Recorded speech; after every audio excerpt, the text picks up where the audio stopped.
রাহুল দা এই কথাটা জানালো, আমি জানাতে চাই যে মানুষটা বঙ্গগৌরব উৎসব সিজন 5-এ গান গাওয়ার কথা ছিল, যেটা হয়ে গেছে সেটাকে তো আমরা ফিরিয়ে আনতে পারবো না। এটাই তো আমাদের পরিতব্য, এটাই তো আমাদের মানে সিস্টেম। তাই আমার প্রিয় বৌদি যেখানেই থাকুক না কেন ভালো থাকুক এবং ভালো থাকবে আশা রাখি। এবং আমি কথা দিচ্ছি, এটা আমার ইচ্ছা, বঙ্গগৌরব উৎসবে অপরাজিতা বৌদি থাকবে। বঙ্গগৌরব উৎসব সারা দুদিনের অনুষ্ঠানে একটা কখনো না কখনো তার একটা স্মৃতি বিচারিত হবে। এটা শ্রমিকের আকাঙ্ক্ষা, আশা। তোমার আদেশ চাই। ভালোবেসে স্মরণ করলে ভাইকে কি না বলা যায়?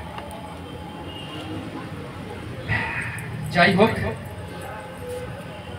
রাহুলদাকে একটা কথাই বলে এসেছি, আমরা অনুষ্ঠানে মানে শান্তিনিকেতনে ছিলাম, এগিয়ে আমাদের যেতে হবে।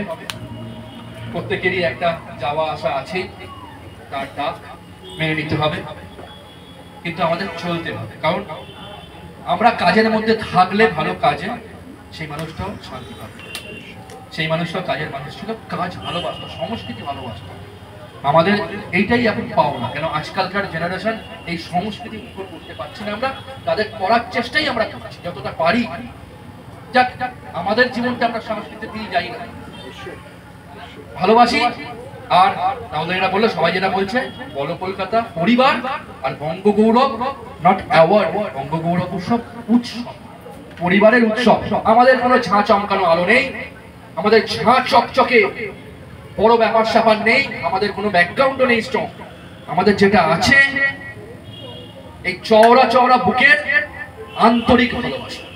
এটা দিয়ে আপনাদের সবাইকে বলছি, পাশে থাকুন, সাথে থাকুন। আমরা ঠকাবো না, আমরা ঠকাবো না, আর আশাও করি না কেউ আমাদের ঠকাবে। আর কিছু বললাম না, রাহুলদাকে দিয়ে শেষ করেছি। ধন্যবাদ, ধন্যবাদ সকলকে। অপরাজিতা যেটা বলতে চেয়েছিল সেটা হচ্ছে ভালোবাসা বিতরণ করে দিয়ে যায়।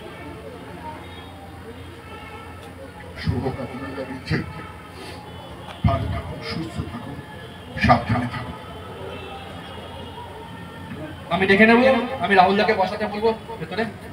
আমি ডেকে নেব মার্জনা গান, আমি ডেকে নেব আমাদের অনেকক্ষণ ধরে বসে আছে অতিথি, সেই বিকেলে এসছে মার্জনা গঙ্গোপাধ্যায় ম্যাডামকে, ওনার একটা নৃত্য পরিবেশন, তারপরেই চলে যাব আরো 3 জন ক্ষুদে শিল্পীর কাছে। সঙ্গে থাকবেন।